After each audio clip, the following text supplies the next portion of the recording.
Allir þættir samstæðvarinnar eru fáanlegir á öllum helstu hlaðvarpsveitum.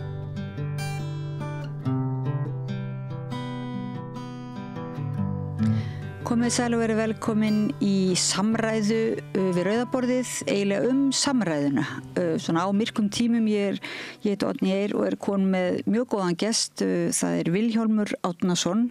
heimspekingur, prófessor emeritus í Háskóla Íslands. Takk fyrir að koma og henda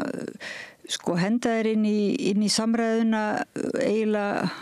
svona, ég hálfgerður óvissu ferð, en þú hefur nú eiginlega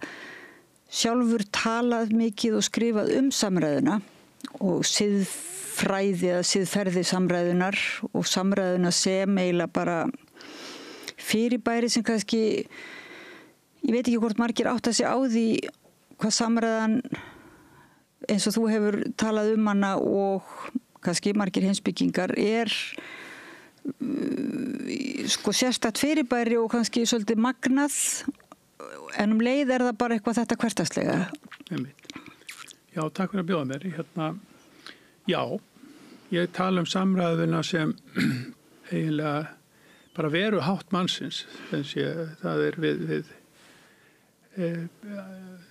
og þarna alltaf svo gaman að vitna í Aristóteles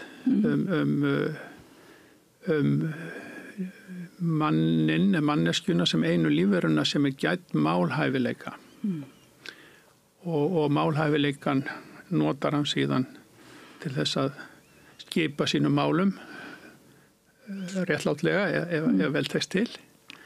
og það þessi logos, ég þýði þessi málhæfileika, þetta logos hugtaki skynsemis hugtakið en líka það þessi hann það finnur sér farveg í málinu og eins og segir við lærum að tala við öðrum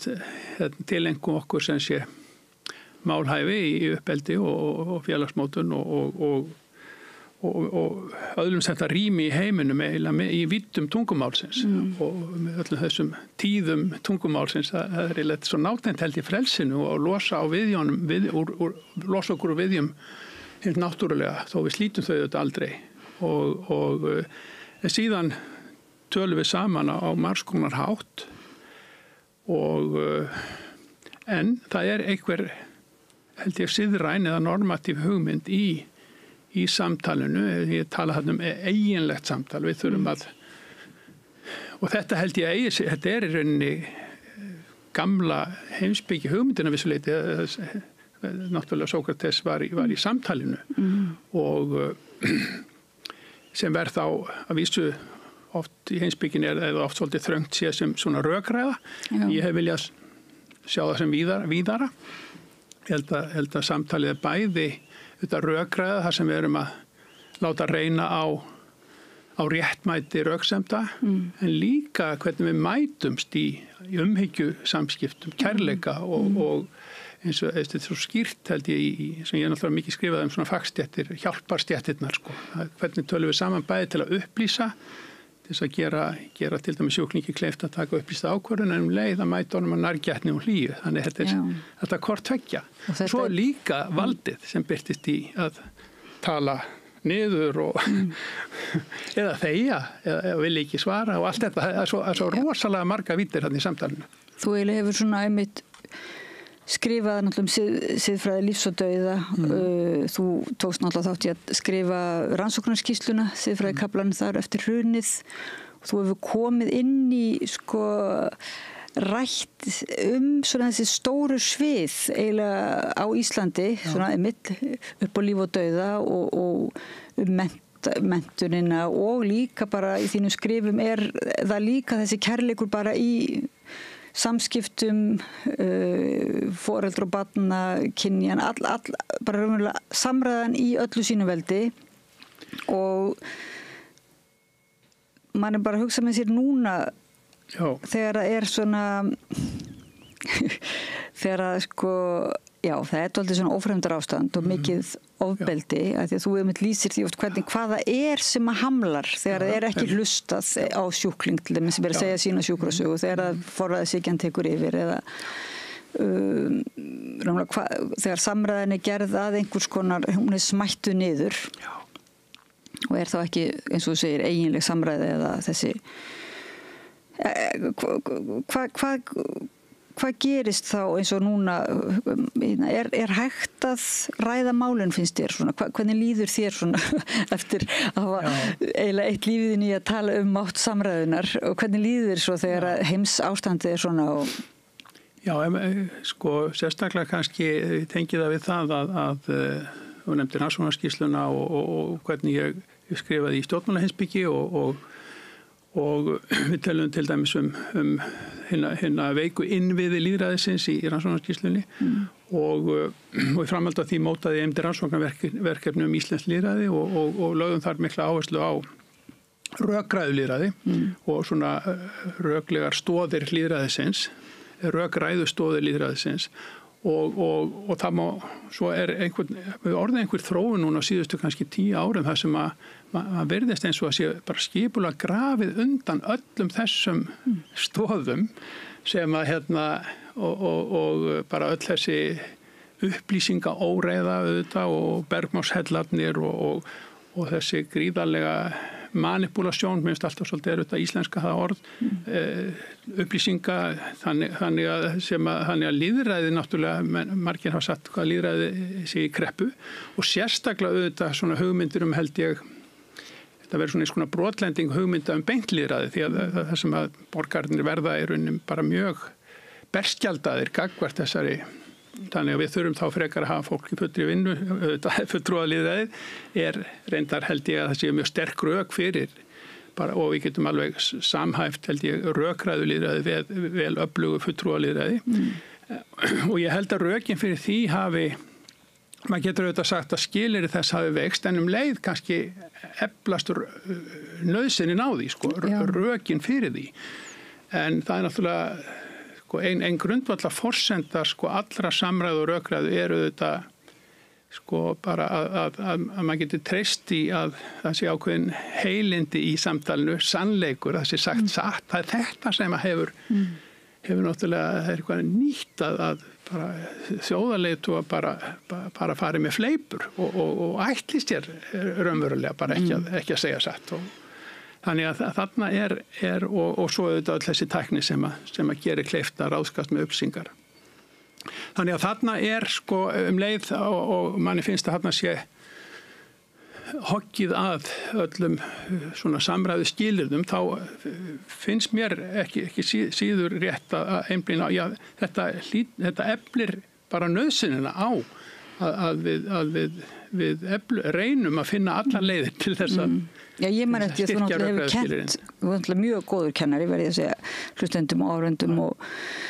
og svona hefur haft mikil áhrif á stóran hóp nemanda og þegar þú varst að kenna með hugmyndasögu og hérna ræða tímabilin þegar það var sótt mjög að samræðunni í svona allræðis ríkjum á sínum tíma og þessi svona mjög mikil ástríða fyrir með lýðræðispælingum fyrir samræðun og svona og svo sannarlega smitandi og sannfærandi en svo hugsa maður, það jafnvel maður hugsa núna sko, það liggur að maður skilji það sem þú sagðir þá og það sem skrifaðir ennþá betur eiginlega núna eins og það eiginlega þörfin á því að hérna að treysta eða hugsa hvaða skilyrði hvernig getum við eiginlega rætt saman þegar aðstæðunar eru svona erfiðar og virðist vera bara eiginlega ómögulegt að heyra hvað hinn á að segja og að þá hérna Já, sko ég svolítið upptendur að ég var að lesa bara síðast í morgun núna aftur bók sem heitir stutt bók sem heitir harðstjórn og skrifuð inn í fyrra tímabil Trumps. Hann nefnir raunar aldrei það nafn, hann einsetti sér, þetta hann hérna Timothy Snyder, prófessor í sagnfræði við Yale og hann með svona 20 ráð. Þetta svolítið sjálfshjálparbók á ógnartímum. Já, og kom út á íslensku. Já, kom út á íslensku þýðingu Guðmundar Andra Tórssonar 2018 og og þar hann með einmitt, sko hann talar ekki sérstaklega samræðun en það ég les það þannig og því að hann að tala lýðræðið og í rauninni hvað þetta brothætt þetta stofnanabundna lýðræðis skipulag sem við höfum komið upp á síðustu áratugum. Við höfum kannski verið heldur grunnfærin í að halda það sé einhvern veginn sjálfsagt og muni halda áfram. Hann minnist þarna á kenninguna endalok sögunar sem nú kannski stundum svolítið miskilinn frá Fukuyama sem sé en allavega svona svolítið hegelsk hugmynd að við séum komin á ákveð stig í sögunni þar sem aðrar hugmyndir en einhvers konar frjálslynt lýðræði séu bara eins og þær muni ekki eiga upp á pallborðið heldur að við munum bara þróa þá hugmynd áfram en hann varar við þessu og það komi alltaf svona alvarleg bakslög og sannarlega og hann sér það þarna sér vísi af því í fyrir stjórnartíð Trumps og lesa þessa bók núna það bara algjörlega ennþá sterkara sko. og hann með ráð eins og til dæmis bara sko verjið stofnanir hann og það finnst mér óbáslega sterkt vegna þess að sko ég held að svona burðar, þegar við tölum innviði lýðræðisins og þessu veikir í rannsóknarskýrslunni innviði íslensk lýðræðis, þá eru það einmitt stofnarinnar og stofnanir í víðum skilningi, það eru sem sé, þetta er svo fjölmiðla, við getum séð það eins og stofnun og grundvallarstofnun í lýðræði og þetta bara fulltrúa lýðræði, dómstólar, umboðsmaður, alþingis, öll þessar stofnanir sem hafa það að skilgreindu markmið að verja almannaheill. Og hann leggur mikla áherslu að það við verjum stofnanir og að stofnanirna sé ekkert ópersónuleg fyrirbæri, eru alltaf einhverjir forsvarsmenn, einhver fólk í hlutverkum sem verður að hafa hugrekki er lykilhugtak hjá hana líka, sem verður að þora að standa fyrir það sem stofnunin á að verja. Og þetta verður með mjög hugleiki núna því að sko við náttúrulega höfum alltaf heyrt Bandaríkin sem þetta ríki sem með svo mikið jafnvægi og temprum valdsins og þó einhver maður komst til valda þá séu nú þarna stofnanir sem að haldi aftur af. Já, valdreifing og valdtemprun. En svo bara kemur í ljós að þetta verðist allt saman vera orðið mjög veikt og það hægt að koma skriðarlega langt einfallega í krafti þessa framkvæmdarvald sem hann hefur í hendi sér vegna þess að það er búið að manna, búið að setja menn á garðan sko, sem veit ekki það viðnám sem þarf til þess að verja hérna lýðræðislegu innviði. Þannig að já, og sannleikurinn, hann leggur áherslu á að segja satt, leggja sig eftir áreiðanlegum fjölmiðlum, ekki missa móðinn, sko, halda rósinni og hafa trú á baráttunni, hafa trú á viðnáminu gegn því að þetta muni ganga yfir. Þannig að það er svona bæði lærdómsríkt og líka svolítið svona örvandi, hressandi að lesa hann. Sko. Já, það er nú gaman að, sko það eru margir sem einmitt núna kannski að berjast fyrir sem fara út í aktivisma og grípa eiginlega til, ég veit ekki, kannski bara sinna ráða og það er mikil samstaða svona nýgagvart eftir til dæmis líka eftir Palestínu, svona árásir á Palestínu og áður en að Trump tekur við kannski aftur þá, þetta er búið að vera svona tímabil þar sem að ungt fólk er að taka sig saman líka í náttúruvernd og notar til þess svona ýmsar leiðir hlekkja sig við eitthvað og þá hefur maður heyrt stundum sko ákveðið óþol gagnvart samræðu að samræðan sé bara einhver svona í fílabilsturni og það sé mitt bara háskólinn eða fólk sem að ætla að vera bara upp í sófa að ræða lausnina og tala frið og svona mér var aðeins að pæla í því hvort þetta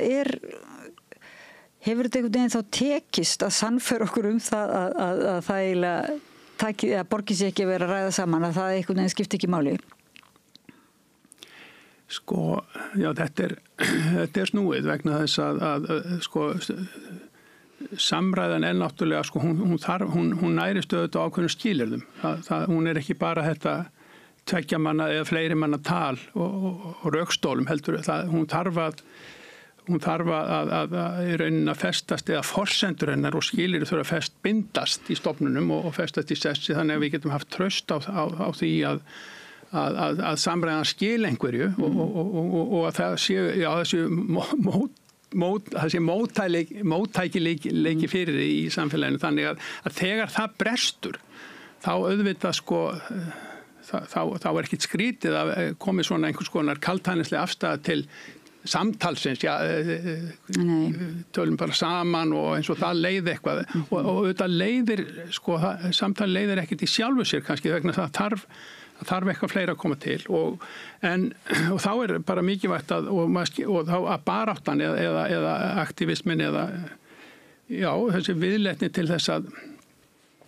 að berjast fyrir málstæðum hún sé þá allavega hún sé upplýst af því að koma á samræðuskilurinn á ný. Já. Þannig að sko ekki bara gefa skít í, ef svo má segja, í samræðuna og skilurinn hennar heldur að hún sé þarna að leiðarljósi. Því að stundum, sko, það bara, það getur verið nauðsynlegt að beita hörðum leiðum til þess að koma á þessum skilurðum samræðunar nýju. Þegar þú lýsir einmitt líka í fyrirlestri sem þú hélst í starfslok og mögulegum fyrirlestri samræðunni einmitt hvernig það getur oft verið svona eins og fölsk eða svona virki sem ummyggjusum hlustun þegar einhver hlustar á skjólstæðing eða einhvern sem kemur og kvartar til dæmis, ég veit ekki, ég sé núna fyrir mig hvort einhverju stofnun og það sagt já við skiljum hvernig einhver líður og við ætlum að setjum þetta í málið í farveg akkurat og það getur verið raunverulega mjög meiðandi og svona Mjög staðla svar við ætlum að endurskoða verklag eða eitthvað slíkt og það eins og það í raunin þá sko það ekki boðið upp á samtal og ekki hlusta raunverulega á áhyggjefnin og það sem að sá eða þau urðu fyrir sem kom með kvörtun eða lýsa áhyggjum heldur eins og við munum endurskoða okkar verklag og það bara eins og það svona einhver afgreiðsla og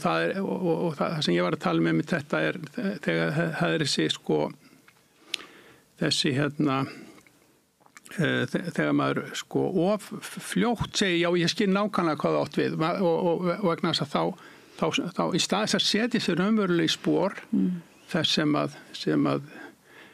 sem á í vanda eða lýsir misnotkun eða hvaða að þá honum ekki mætt í samtali til þess að fá fram skilningin heldur að gefið að stundum það bara til þess að einhvers konar býrókratísk afgreiðsla eins og mér finnst mjög algengt að sé sagt að þegar málum lokað með einhvers konar stuttri tilkynningu að við munum endurskoða okkar verkferla. Já, þú nefnir líka einmitt hælisleitendur og þá sem leita sér, þá sem eru sjúkir og svona eru kannski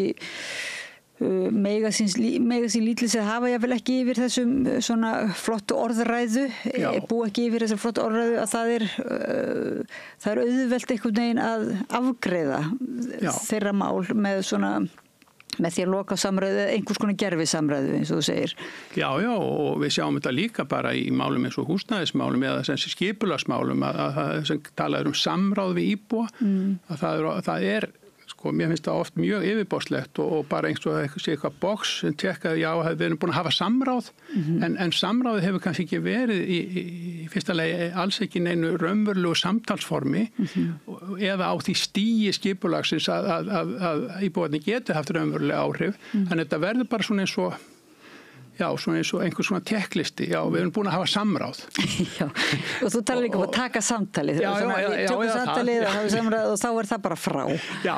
Alvöru samræða náttúrulega vesen og alvöru, þú veist, þetta náttúrulega, og alvöru samræða ef þú virkilega fer að hlusta á öll sjónarmið, þá það svolítið ófyrirsjáanlegt ferli. Það er það og það náttúrulega eitt af það sem svona spennandi við samtalshugtakið og ég mitt svona gagnrýni þessa, eða svolítið, svona orðaleikur svolítið að því að það kom upp í íslensku einhvers konar nýtt orðatiltæki, já við verum að taka samtalið þetta og þá finnst mér mjög athyglisvert að þegar við eigum samtal að þá gagntekur samtalið okkur. Þannig að við förum að lúta einhvers konar lögmáli samtal sem ófyrirsjáanlegt og vegna þess að við missum stjórn og það er ekki slæmt vegna þess að það verður eiginlega málefni sem tekur yfir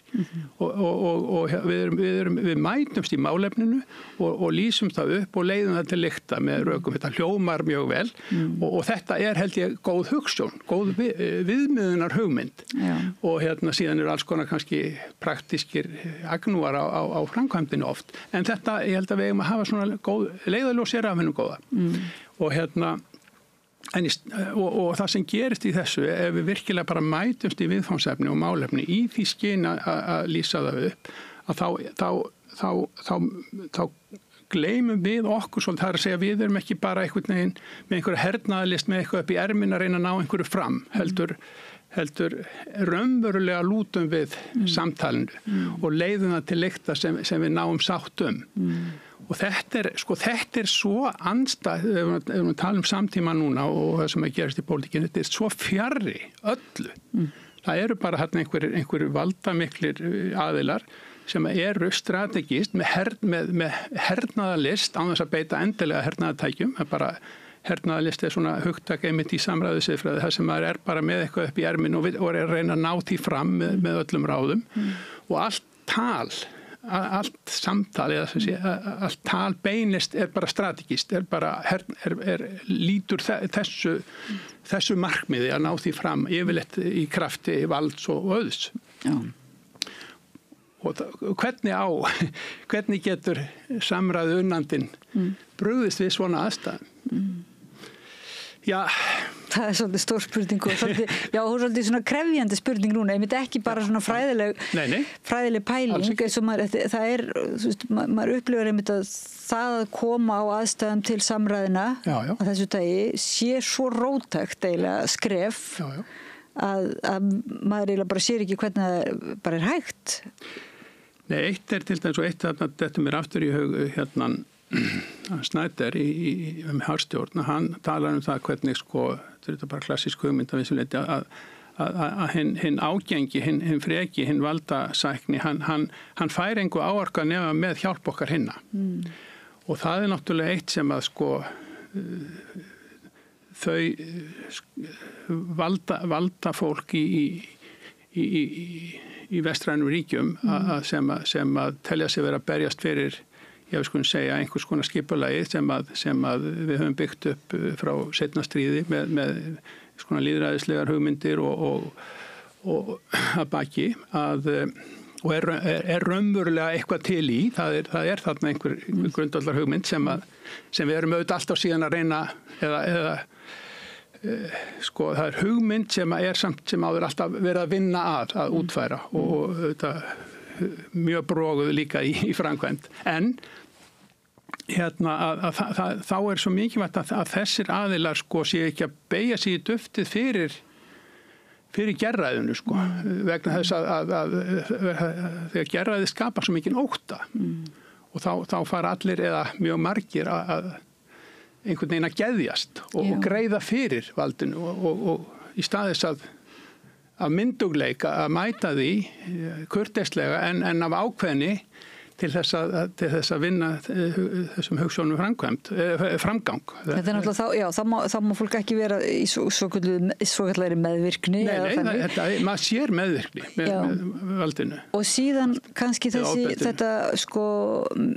menntahugsjón líka að það þurfi að þjálfa fólk upp í því að taka allir máls, sem sagt bara að svara fyrir sig og svara fyrir og svara þá valdinu að það þurfi að það sé of seint að fara kannski að kenna það í einstaka heimspekikúrs í háskóla að það þurfi að vera miklu fyrr þessi markvissa þjálfun barna til dæmis og að samræðan þurfi að vera miklu eiginlega, taka meira pláss í skólakerfinu. Skrifaðir þú ekki þetta í bókinni Brottflugur, jável? Gæti vel, þess að þú komst nú að á sínum tíma. Jú, ég hef verið upptekið af þessu hætti sem svona kunni hlutverki menntunar og velferð barna, og þú hefur náttúrulega skrifað rosalega mikið þessi mörgu svið, en hvernig finnst þér, ef ég má bara spyrja svona sem persóna, sem raunverulega embættismaður, þú ert þarna vinnur í háskólanum. Já, vann. Og sko, það er nú eina þessara stofnana sem að þurfa að vera virkar og í þessari samræðu og var það ekki svolítið þannig einmitt eftir hrunið að þá voru menn að tala að háskólinn hefði ekki verið nógu, háskólafólk hefði kannski ekki verið nógu duglegt að rífa kjaft eða svoleiðis eða benda á sannleikann eða... Já, sko, við í siðfræðihópnum, við ákvaðum að koma þessu ásamt ýmsu öðra dagskrá. Það var auðvitað þetta stóra tækifæri sem að skapaðist við það að setja, og var eiginlega flott hjá Alþingi, bæði að setja á stofn rannsóknarnefnd með miklar valdheimildir og svo að hafa það ekki bara hagfræði og lögfræði eins og venjan heldur að láta siðfræði og svona hugvísinda fólk vinna líka og setja þetta í stærra samhengi. Og það er það sem þá komum við eiginlega, við auðvitað gátum ekki leitt þessa greiningu til lykta og vissum það, en töldum mikið að setja á dagskrá til þess að koma á umræða þetta að það væri svo þröngt að skoða orsakirnar bara með því að tala ekki um að skoða bara handfylli þessara manna sem fórum borð í bankana eins og sem við vildu orða þetta væri bara, nokkrin menn sem höfðu farið svona með okkur heldur að hvaða jarðveg skópum við þeim, hvaða jarðveg skópu stjórnmála með þeim og hvernig var, hún notaði meðvirknin á en hvernig var meðvirknin í samfélaginu með og klappliðið og allt það sem forsetinu auðvitað kom líka til tals og háskólinn að háskólinn það er eitt held ég lykilatriði í litlu samfélagi þar sem að til dæmis fjórðavaldið er tiltölulega veikt fjölmiðlarnir að þá er svo mikilvægt að þeir reyndu mikið að leita til háskólafólks og þá er það gríðarlega mikilvægt hluti af svona borgaravitund háskólamanna að bregðast við því og auðvelda fjölmiðlafólki að greina stöðu og þeir þurfa ekki að vera með mjög mikla skoðanir endilega á hlutunum heldur bara að lesa staðreyndir og draga þeim ályktanir og annað. Þarna töldum við að hefði mátt gera betur og reyndar ákvað háskólinn í framhaldinu eða háskóla yfirvöld í framhaldinu að setja inn í stefnu háskólans að það ætti að vera meiri borgarleg virkni. Já, borgarleg virkni háskólamanna sem síðan ákveðin spenna á milli þessara hvatninga til borgarlegra virkni og hvatakerfisins sem við erum hvött til þess að skrifa ritinýta greinar og þannig þetta var svona áhugaverð umræða í kjölfarið þessa borgarlegu virkni og hvort að hún geti talist vera hluta af skyldu háskólamanna en eiginlega skyldu eru auðvitað að mennta og afla þekkingar og allt það en ég hef alltaf lagt áherslu á það að þessi þekkingaröflun og menntun hún á sér stað í félagslegu samhengi sem að til dæmis þarf að vera tjáningafrelsi og tjáningafrelsi í víðum skilningi þarf að segja ekki einhverjar valdið safnist til dæmis ekki að fára manna hendur sem að geta komið í veg fyrir frjálsa umræðu ísa hluti. Þannig að það þarf alltaf að setja þekkingaröflun og þekkingarsköpun í félagslegt og pólitískt samhengi. En þannig þyrfti náttúrulega að vera einhver eftirlits eða það þyrfti að vera einhver svona vakandi fyrir þessu að þessi skilyrði séu til staðar og ekki kannski bara eins og þegar þið skrifið þessa skýrslu. Hvað finnst þér svona eiginlega eftirfylgnina, þú veist, eftir þið skrifið skýrsluna hún var þetta sjokk og svo hvað nú komin svolítið mörg ár síðan og þú náttúrulega varst svolítið duglegur líka að rífa kjaft ef svo má segja gagvart alls konar valdastruktúrum í íslensku samfélagi og skrifa bækur og taka þátt í samræðu og ég meina það hefur nú líklega tekið á líka, það ekki sjálfsagt, það hefði kannski verið auðveldar að vera bara í sínu fílapeinsturni eins og sagt er. Já, það sko, siðfræði ef maður leggur stund á siðfræði og stjórnmálaheimspeki, siðfræði gagnrýnin greining. Ég skilgreina hana þannig, hún gagnrýnin greining á siðferðinu og ef að eins og mér hefur það alltaf þótt áhugavert að jartengja mín viðfangsefni þannig að ég sé að fást við eitthvað sem svona í deglunni og þannig tók ég mikinn þátt í gagngrunnsmálinu og seinna þessum erfðarannsóknum sem að sprutta af því og svo náttúrulega hrunið og það tengt og þarna maður sko og svo hafa komið upp mál eins og plastbarkamálið og svona hörmuleg mál í siðfræðirannsókna og svo bólusetningar átaki með björgunarsveitunum við stigum inn í þessi mál og segi ég og félagar minni á siðfræðistofnun og þarna var maður oft að leggja höfuð á höggstokkinn að vissu leyti og að því að Ísland svo mikið stemningssamfélag, það verður einhver stemning, allir eiga að koma með á vagnin og auðvitað erum við að safna lífsínum, bjarga lífum og við sem býðum við passa, hvernig samrýmist þetta svona hugmyndin siðfræði rannsókn og þá maður svolítið að skemma leikinn. Eru það á móti rannsóknum? Eru það á móti að bjarga mannslífum? Svona bókstaflega sagt við mann. En ég man einmitt eftir því að hafa sé greinar eftir þig á þegar einmitt svona sem eins og þessi svona heimspekingur sem kemur og segir svona en pössum okkur nú og hérna og það þú færð hörð viðbrögð, mjög hörð viðbrögð og raunverulega kannski skammir svolítið. Kallaður ruglutaldur og alls konar. En síðan hefur maður kannski saknaði svolítið en síðan hefur ekki verið einmitt þessi eftirfylgni. Svo ertu líka þarna í rannsóknarskýrslunni og þið komið. Hvar einmitt þessi samræð hefðu í Íslandi það að halda helst? Ekki það bara beðið eftir næsta stemningskasti eða næstu... Þessi samræði sem á sér stað okkar grunn, hvað við viljum þú veist þetta svolítið stór spurning þetta náttúrulega spurning okkar svona samræði menningu sko og það kom upp einhver svona eins og segir einhver mál sem að ég held að síðasta máli sem að svona raunverulega átökum var alltaf mikil samstæð í COVID og margt vel gert þar en svo ætluðu stjórnvöld í samráði við Íslenska erfðagreiningu sko að gera þjóðina alla að tilraunadýr eða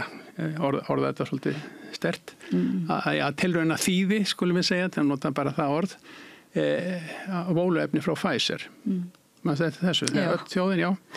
og þetta virtist bara að byrja að raða stólum inn í Laugardalshöll sko, þegar við skrifuðum grein og sögðum heyrðu það ekki aðeins að staldra við og ræða máli sko og þá var stemningin sko en stemningin breyttist svolítið, rönguðum ekki við sér já, kannski þarf að ræða þetta svolítið En þú hefur ekki bara ráðið lífvörð? Nei Nefnum að hugsa sko Vald var sér bíómyndir sko Vald stóra lyfjafyrirtæki og þannig það kannski það ekkit mjög þakklátt að vera þessi sem að svona réttur upp hönd og fyrir að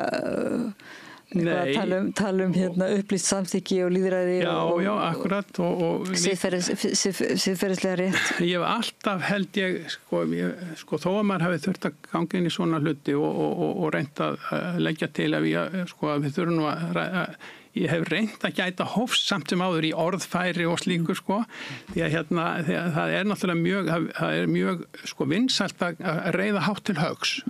og nota stórirði en það mér aldrei þótt það gagnlegt og kannski fyrir vikið þá ég hef ekki að reyna að hlýða mér með því en ég held að menn kunni, jafnvel sko þeir sem eru vest við mann kunni samt á endanum að meta að maður geti samt á endanum þá tala saman og Já, og þú hefur verið til í að halda samræðun áfram ef það hefur verið í boði þessi deiluefni. Mér finnst það mjög mikilvægt og þegar ég horfið svona yfir ferilinn núna, þá sé ég þarna nokkuð svona kannski 6, 8, 10 mál sem að ég geti svolítið dreigið saman sko bara mál sem hafa komið upp í íslensku samfélagi þar sem hefur líka virkilega reynt á svona átöku við valdið og valdið, ég segi það bara með ákveðnu greini, það veit á sér ólíka birtingamyndir en þó furðu oft á sama stað og það sem að sko það hefur alltaf verið þá þessi viðleitni til þess að ég veit ekki hvort ég á að segja, boðberi einhvers konar rökræðu eða skynsemi, líðræði, við þurfum að ræða þetta betur, er þetta borgarnir raunverulega vilja og hvetja til þess að það held ég sko að sé, sko það er auðvitað sýnin frá samræðu siðfræðisjónum, þetta sé ekki bara einhver gagnrýni eins manns vegna hans skoðana heldur að sko, þurfum við ekki sem að málið varðar að ræða málið betur og komast að ígrundaðri niðurstöðum því að það er svo algengt hér í íslensku samfélagi að hugmyndun sem bara kasta fram, það er að bara drífa allt í einu öllu eins og bólusetningarátaki það var engin undanfari í umræðunni lífsýnasöfnun með björgunarsveitunum hún kom bara eins og þrumur heiskir úr lofti, það var bara byrjað það var tilkynnt einn daginn og byrjað næsta dag sko, það í mörgum nágrannaríkjum okkar eru einhvers konar farvegir eða vettvangur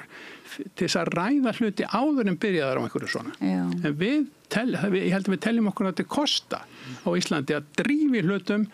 stuttar bóðleiðir og allt þetta. Og stundum er náttúrulega bara svo eini sem er spurður síðan álits ef einhver er gagnrýna þá er það hagsmunaaðili sjálfur eins og sínu tíma þegar menn voru kannski ekki alveg sáttir við að einkavæða íslenskar heilbrigðisupplýsingar þegar að miðlaðu gagnagrunnur á erfðavísindum var settur á stofn að þá einhvern veginn, þá var svolítið eins og líka blaðafólki datt ekki mikið annað í hugin að spyrja bara hagsmunaaðilann sjálfan sem var Kári sem manni fannst svo sérstakt sko, að spyrja ekki þá einhverja aðeins fleiri einhvern veginn út í málið þá var þessi svona þessi raunverulega bara spennandi að spyrja einhvern sem að kann að svara fyrir sig og er með Já, það er það og líka eitt sem ég hef oft minnst á að í nágrannalöndum okkar eru sko það eru til svona, sko segjum svo í Danmörku, svolítið öflugu vettvangur sem heitir etisk ráð sem að þingið notar mikið og þegar þau eru að fara að setja einhvers konar löggjöf við skulum segja gagnagrunna eða eitthvað sem varða svona lífsiðfræði og líftækni þá er byrjað á að rökræða þetta í stórum hópi á vegum þessa etisk ráð og það verður grundvöllur einhvers konar fjölmiðla umfjöllunar og einhvers konar skrifa, jafnvel kennsluefnis og það er undirbúið og það verður víðtæk samræða í samfélaginu sem undirbýr. Við köstum bara hlutunum af stað. Og við höfum margreyndum, nú er ég bara fann að tala í þátíð sko, að hjá siðfræðistofnun að hvetja til einhvers konar, við notum hugtaki landsíðaráð hér, til þess að sem við buðumst til að verða svona að miðla svona, standa fyrir svona umræðu og sem að manni finnst bara vera eðlilegur undanfari löggjafar á ýmsum sviðum. Það var aldrei áhugi fyrir því. Nei. Bara vesen raunverulega sko það bara fólk út í bæ á ekki fólk út í bæ við erum kjörin til að gera þetta og það er náttúrulega þessi þrönga sýn á lýðræði líka sko það er sem ég held að sé mjög sterk hérna sko og auðvitað er það alveg rétt að fólk hefur ákveðið umboð til þess að fara með valdið og síðan tekur það afleiðingunum í kosningum og minnst 4 ára fresti. En það er til miklu þroskaðri sýn á lýðræði þar sem að þetta er auðvitað til staðar en líka svona rökræðu vettvangar og fjölmiðla umfjöllun og ýmislegt það sem verður að þroska ákvarðanir, rökin fyrir ákvarðunum og taka inn sjónarhorn borgaranna og þeir sem sé móti sínar skoðanir ekki bara út af því að hvað kemur sér vel fyrir mig eða eitthvað slíkt heldur að þetta sé eitthvað sem við sem borgarar munum höfum skoðun á eftir að hafa rætt saman það og móta þannig svona sameiginlega sín sem ekki bara sín mín sem prívat neytanda eða eitthvað slíkt heldur sem borgara sem við erum að deila gögnum og gæðum og höfum þá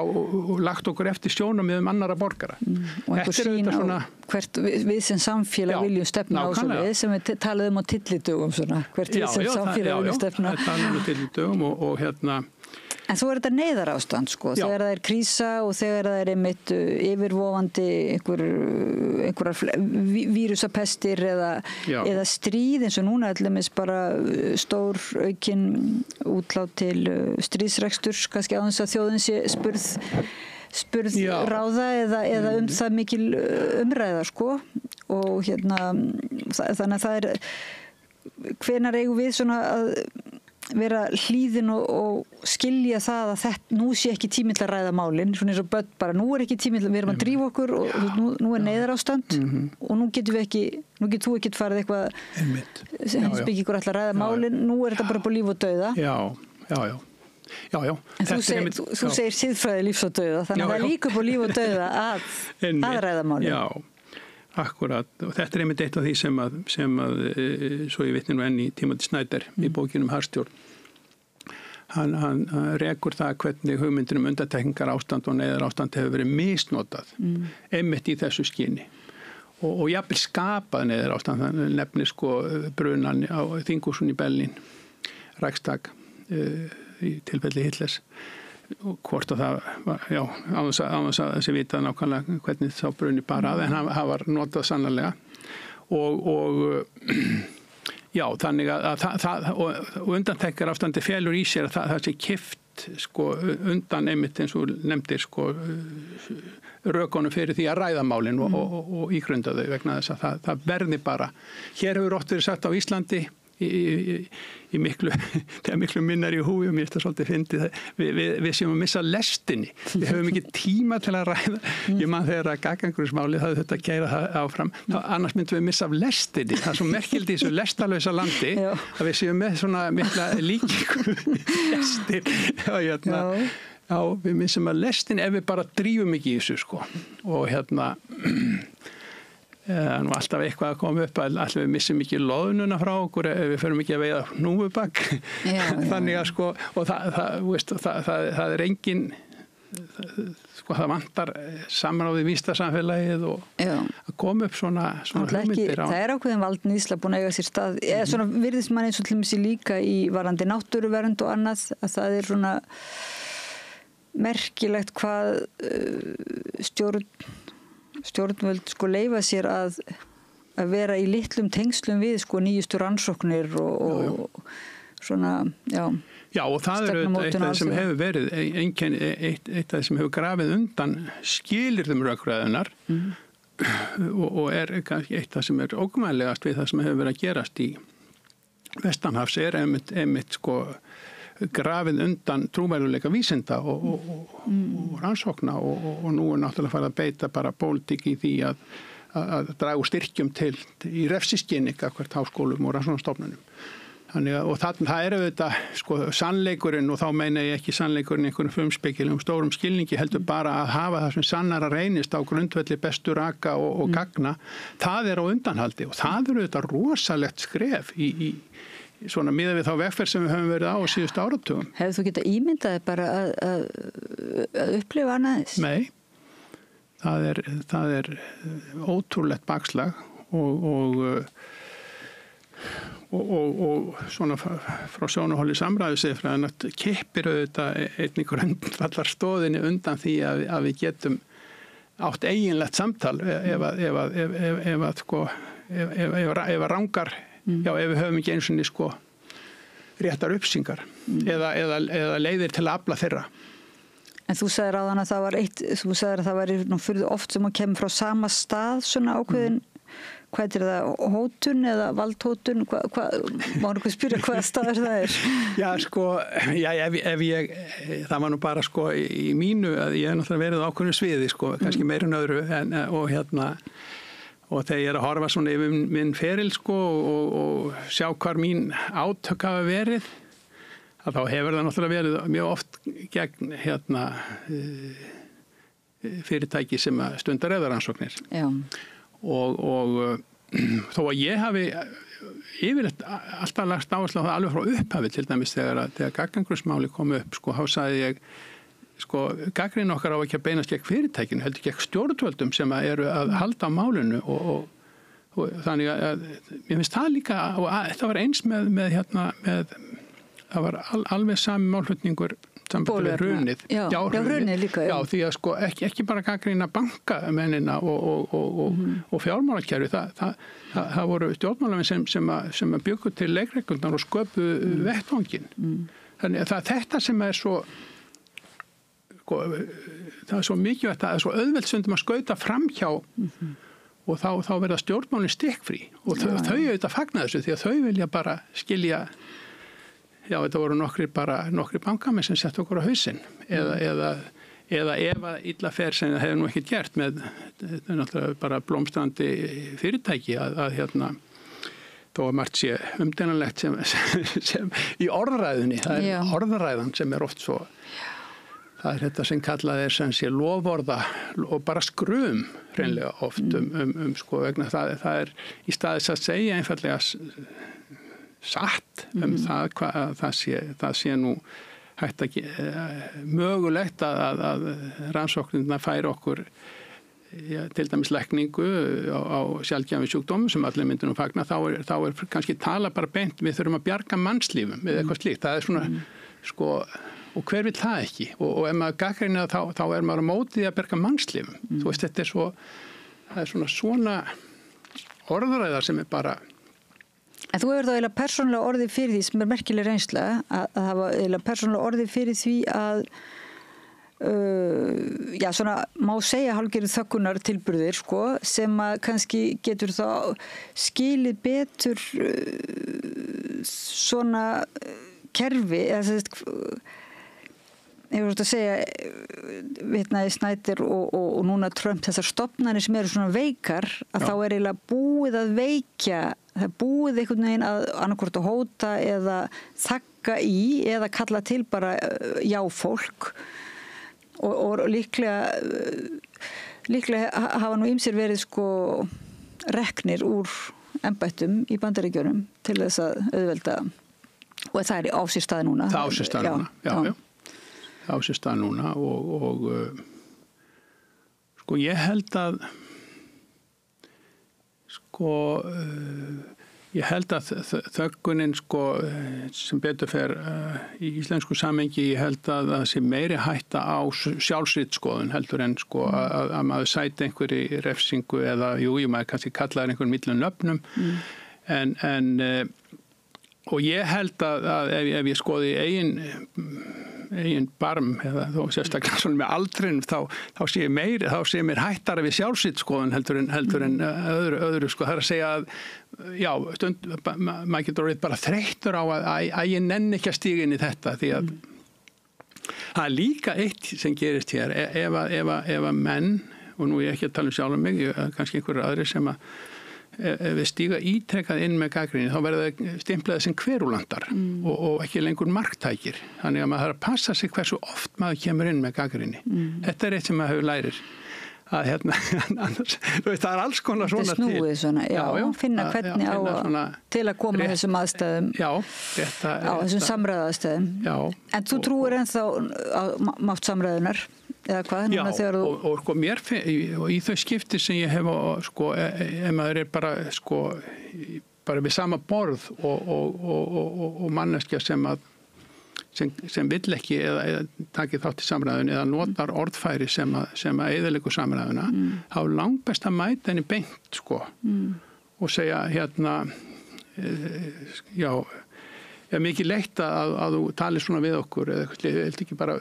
vera sko einlægur og eitthvað slíkt, heldur en að vera sko með útustúning eða stæla og það virka miklu betur því að en það er mjög algengt að sá sem í krafti einhvers svona valds fer fram með harða orðræðu að hann verði þá sem sé að það er svo margir sem bara lúta því og fara að reyna sko að koma sér vel við hann. Já. Já, eða þá að ögra og fara inn í sömu lógík þá. Eða fara í, já, en ef þú svona einlæglega sko